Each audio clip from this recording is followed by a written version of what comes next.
बिस्मिल्लाहिर्रहमानिर्रहीम। अस्सलाम वालेकुम डियर स्टूडेंट्स। हमारा जो नेक्स्ट टॉपिक है वो एयर पैसेजवे का सेकंड कंपोनेंट है, दैट इज़ लंग्स। हमने प्रीवियस लेक्चर में एयर पैसेजवे कंप्लीट किया। इस लेक्चर में हमने एयर रेस्पिरेटरी सिस्टम का सेकंड कंपोनेंट जो देखा, दैट इज़ लंग्स। अब लंग्स क्या होते हैं, कहाँ होते हैं, इनकी स्ट्रक्चर कैसा होता है, इनका फंक्शन क्या होता है, वो हम ये चीज़ें स्टडी करते हैं।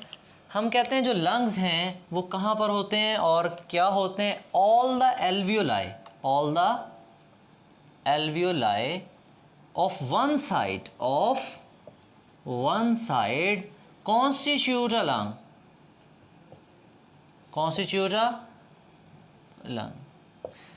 कि हमारे पास एक साइड की तमाम जो एल्वियोलाई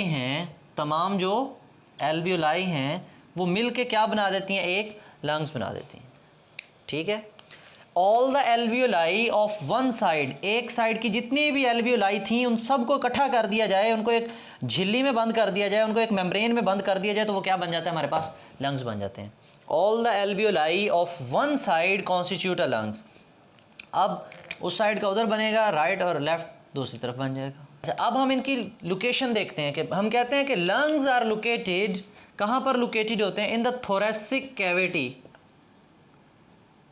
कहाँ पर होते हैं ये, थोरेसिक कैविटी में। इसको हम चेस्ट कैविटी भी कहते हैं। क्या कहते हैं, चेस्ट कैविटी। ये सीने का जो खला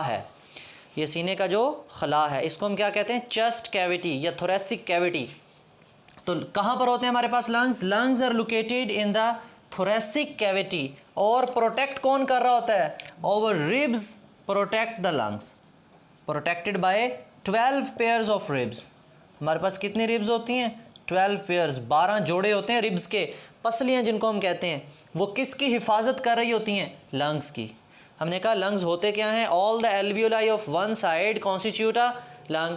फिर हमने कहा कि जो लंग्स हैं उनकी हम बात करें तो लोकेशन कहाँ है उनकी, थोरेसिक कैविटी या चेस्ट कैविटी में। फिर हमने कहा कि वो प्रोटेक्ट कौन कर रहा है, रिब्स। प्रोटेक्ट कौन करते हैं उनको, रिब्स। कितनी रिब्स प्रोटेक्ट करती हैं, 12 पेयर्स ऑफ रिब्स हैं जो हम इन लंग्स को क्या करती हैं, प्रोटेक्ट करती हैं। नेक्स्ट अब हम देखते हैं कि ये जो हमारे पास लंग्स हैं, इन लंग्स के नीचे एक थिक मस्कुलर स्ट्रक्चर होती है, जिस स्ट्रक्चर को हम क्या कहते हैं, डायाफ्राम। इस स्ट्रक्चर को हम क्या कहते हैं, डायाफ्राम। ये देखो कैसी है, डूम शेप है, गुंबद नुमा है। और कैसा ये थिक मस्कुलर स्ट्रक्चर है। आपसे कोई पूछे डायाफ्राम क्या होता है, तो डायाफ्राम किस चीज़ का बना होता है, थिक मसल्स का बना होता है। किस चीज़ का बना होता है, थिक मसल्स का। डायाफ्राम जो है वो थिक मसल्स हैं और कहाँ पर मौजूद हैं, बिलो द लंग्स। तो diaphragm is a thick muscular structure present below the lungs के नीचे होती है। अब हम लंग्स की कंपोजिशन की बात करें, एक तो हमने कह दिया all the alveoli of one side constitute a lung, लेकिन कंपोजिशन के हवाले से हम कहते हैं कि lungs are actually made up of spongy and elastic tissues. Sponge किसे कहते हैं, जैसे हमारे पास बर्तन धोने वाला नहीं होता वो स्पंज, फोम सा होता है जिसके अंदर एयर स्पेस होती है, सुराख होते हैं उसमें।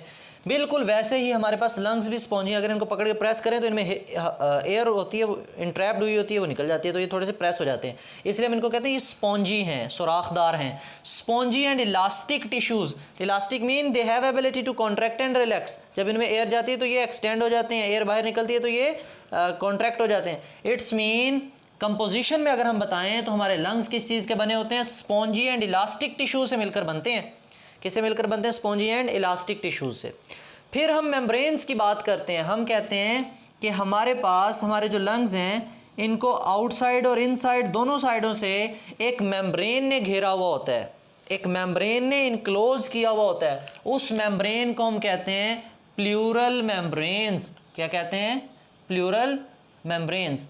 2 टाइप की हमारे पास प्लूरल मेम्ब्रेन्स होती हैं, एक एक्सटर्नल प्लूरल मेम्ब्रेन होती है और दूसरी इंटरनल, अंदर वाली साइड पे। एक एक्सटर्नल और एक internal pleural membrane, external pleural membrane और इंटरनल प्लूरल मेम्ब्रेन।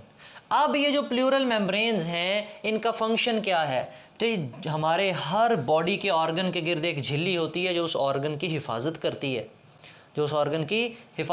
है, तो ये हमारे पास जो प्लूरल मेम्ब्रेन्स हैं ये भी लंग्स की प्रोटेक्शन कर रही हैं, लंग्स की प्रोटेक्शन कर रही हैं। लंग्स की प्रोटेक्शन कैसे कि ये जो आउटर प्लूरल मेम्ब्रेन है और इनर प्लूरल मेम्ब्रेन है और दरमियान में लंग टिश्यूज़ हैं, यहाँ पे हमारे पास एक फ्लूइड होता है, जिस फ्लूइड को हम कहते हैं this is pleural fluid, this is pleural fluid. ये जो प्लूरल फ्लूइड है ये फ्रिक्शन को कम करता है, फ्रिक्शन को कम करता है, हेल्प करता है for the free expansion and contraction of the lungs.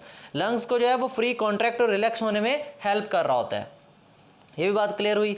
अच्छा, फिर अगर हम साइज़ के हवाले से बात करें लंग्स की, तो हम कहते हैं बेटे कि हमारे पास जो लेफ़्ट लंग है, एक्चुअली हम हार्ट की बात करें तो हम कहते हैं हार्ट सेंटर में होता है, लेकिन उसका जो लेफ़्ट वेंट्रिकल है वो थोड़ा सा बल्ज आउट होता है, निकला हुआ होता है लेफ़्ट साइड पे। तो इस वजह से हमारा जो लेफ़्ट लंग है, ठीक है, जो बायां फेफड़ा है वो साइज़ में स्मॉलर होता है। हम कहते हैं the left lung has 2 lobes, left lung has 2 lobes, लेकिन right lung has 3 lobes. Left lung के कितने लोब्स होते हैं? 2 लोब्स। और देखने में थोड़ा सा डिफरेंस आ रहा है स्ट्रक्चर में, थोड़ा सा बड़ा करके बना देते हैं। हमने कहा कि जो हमारे पास